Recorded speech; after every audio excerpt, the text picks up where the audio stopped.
मेरा नाम डॉक्टर प्रवीण कमार है। मैं कैंसर सर्जन हूँ। डाइजेस्टिव सिस्टम कैंसर्स और गायनेक कैंसर्स मेरा स्पेशलिटी है। मैंने स्पेशलिटी में 5000 से भी ज़्यादा सर्जरीज की हैं।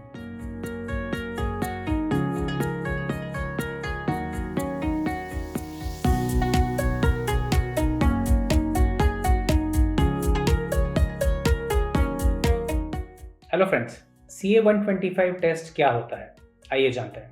दोस्तों, जब हम ओवरी के कैंसर के बारे में बात करते हैं तो CA-125 का जिक्र तो आता ही आता है। तो ये CA-125 टेस्ट क्या है? CA-125 टेस्ट एक ब्लड टेस्ट है और इसे हम CA-125 को हम ट्यूमर मार्कर बोलते हैं, जो ओवरी के कैंसर में बढ़ा हुआ पाया जाता है। बट इस वीडियो में हम और थोड़ा इसके बारे में डिटेल में जानने की कोशिश करेंगे। जो CA-125 जिसको हम ट्यूमर मार्कर बोलते हैं, बेसिक लेवल पे देखा जाए तो एक तरह का प्रोटीन है, या हम इसको ग्लाइकोप्रोटीन बोल सकते हैं।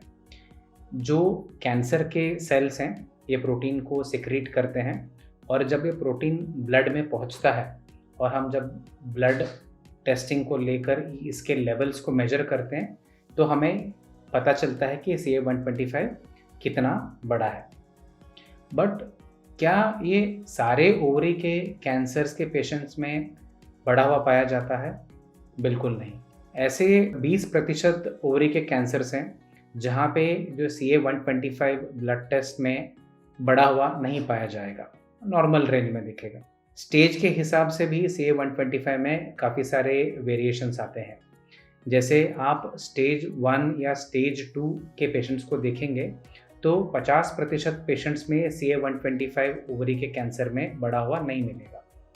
इसके कंपैरिजन में 75% से 90% लोगों में जिनमें स्टेज 3 या स्टेज 4 ओवरी का कैंसर है, ये CA-125 बढ़ा हुआ पाया जाएगा। कई सारे ऐसे बीमारियां हैं जिसमें CA-125 बढ़ा हुआ पाया जाता है। कौन से वो बीमारी है? बीमारियां जैसे कि पेल्विक इन्फ्लेमेटरी डिजीज़, जहाँ पे जो फीमेल गायनेकोलॉजिकल ऑर्गन्स में इन्फेक्शन रहता है। कंडीशंस जैसे कि एंडोमेट्रियोसिस है, वहाँ पे बढ़ा हुआ पाया जाता है। जैसे कि जहाँ पे पेट के अंगों में जब ट्यूबरकुलोसिस होता है तभी भी CA-125 बढ़ा हुआ पाया जा सकता है।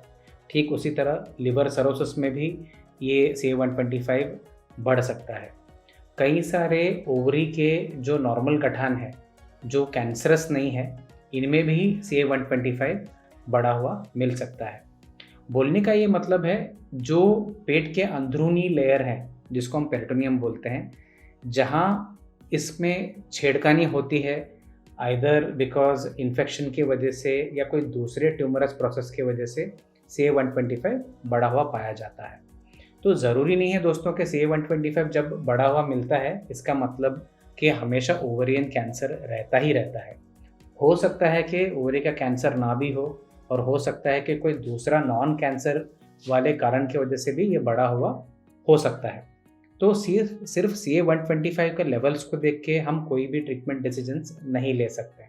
तो हमें और इन्वेस्टिगेशन करना रहता है, जिनके हिसाब से हमें एक क्लिनिकल डिसीजन बनाना पड़ता है और उसके हिसाब से हमें ट्रीटमेंट प्लान करना पड़ता है। जब हम ओवरी के कैंसर के बारे में स्पेसिफिकली CA-125 के बारे में डिस्कस करते हैं तो ये कई सारे सिचुएशंस में CA-125 लेवल्स हमें मदद देती हैं। एक तो है कि CA-125 जब बढ़ा हुआ मिलता है तो ये स्टेज के हिसाब से भी बढ़ता है। इसका क्या मतलब है? इसका ये मतलब है कि जैसे जैसे स्टेज ओवरी कैंसर का बढ़ता है, CA-125 का लेवल भी ब्लड में बढ़ते जाता है। इसके साथ ही साथ जब हम एक सक्सेसफुल ट्रीटमेंट करते हैं ओवरी के कैंसर का, हो सकता है ये कीमोथेरेपी हो या सर्जरी हो, ये सक्सेसफुल ट्रीटमेंट के बाद CA-125 के लेवल्स घट जाते हैं और नॉर्मल रेंज में आ जाते हैं। तो हम सक्सेसफुल ट्रीटमेंट के बाद CA-125 को रूटीनली हम रिपीट करते हैं, ये जानने के लिए कि अगर कुछ बीमारी वापस आ रहा है क्या। तो फॉलोअप फेज में CA-125 को रिपीट करना एक बहुत ही एसेंशियल स्टेप रहता है as per the protocol. And जब ये CA-125 बढ़ता है तो हमें एक अंदाज़ा मिलता है कि क्या बीमारी वापस आ रहा है, क्या और हमें एडिशनल टेस्ट करने चाहिए या वापस ट्रीटमेंट शुरू करना चाहिए। इसका एक हमें आइडिया मिलता है। दोस्तों ये था एक छोटा सा डिस्कशन CA-125 के बारे में। तो CA-125 एक ट्यूमर मार्कर है, ओवरी के कैंसर में बढ़ा हुआ मिल सकता है। हालांकि ऐसे भी कंडीशंस हैं जो नॉन कैंसरस है और जिसमें भी CA-125 इंक्रीज लेवल पे मिल सकता है, बट ओवरी के कैंसर में ये ट्रीटमेंट को गाइड करता है और फॉलोअप में भी हमें मदद करता है। ये टॉपिक के ऊपर आपको और भी सवाल हैं या डाउट है तो हमें डेफिनेटली कमेंट्स में लिख के बताइए। हमारे चैनल को सब्सक्राइब कीजिए। आपको कैंसर के प्रति काफ़ी सारा यूजफुल नॉलेज और इन्फॉर्मेशन यहाँ पे अवेलेबल है। Thank you very much.